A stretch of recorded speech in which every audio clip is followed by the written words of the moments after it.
Ordinarily, I quite enjoy Indigenous Australian journalist Stan Grant's articles. Typically, he writes about international relations, which I find quite interesting. Things like mass protests over China's COVID-0 policy sound like 1989. Is Xi Jinping listening? However, recently he's on a pursuit, along with the rest of the ABC apparently, to make regular Australians feel like they're racists. In this article, why would a teenager vilify an Aboriginal footballer? The answer lies in Australia's history and law. Actually, what's funny, when you click on this article, the title immediately changes to Racist Abuse of Indigenous NRL player Latrell Mitchell reflects Australia's past and present. How can we escape it? In the article, he mentions white people no less than 4 times. Number 1. If our people being the most imprisoned people in this country is not enough to make white people stop being racist, then I don't know what is.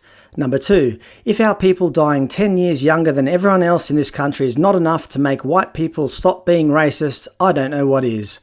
Number 3, at times like this I wonder what is the point in writing anything that appeals to the better angels of white people, because that seems like a fool's errand.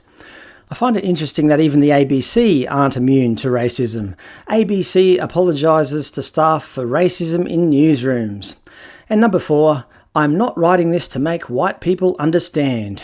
Stan Grant is an international relations specialist. When he sticks to international relations, I quite like his journalism. But when he targets white people as if that's the only reason racism exists, he's being willfully ignorant. I know he knows that racism exists outside of white people, but he's acting like it doesn't. I know he's lived in China, and I know lots of Chinese people. I would argue that Chinese people in Australia are much more dismissive of Indigenous Australians than is the average white person. But why doesn't he mention that? Why is it only the white people that are the demons? Is he intentionally trying to stoke a racial divide? And why is the ABC allowing this? In his article, he finishes with, "This country was founded on a racist idea that we were barely human. Our land was stolen. Our people were killed. Racism is written into our constitution. There it is still, in section 25, a heinous clause that can allow for people to be denied the right to vote on the basis of race. It is considered inoperative today, called a dead letter clause, because the Racial Discrimination Act prohibits it. But it still sits there, condemning us. I do not belong to a race, I belong to a people. Wiradjuri, Kamilaroi, Darawal people, members of the human race. Race is a fiction, but as we know, such a lethal one." It's funny, he says that race is a fiction, but he keeps demonising white people.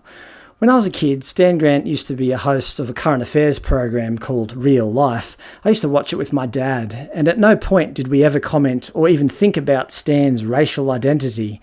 I just thought of him as that news reporter guy.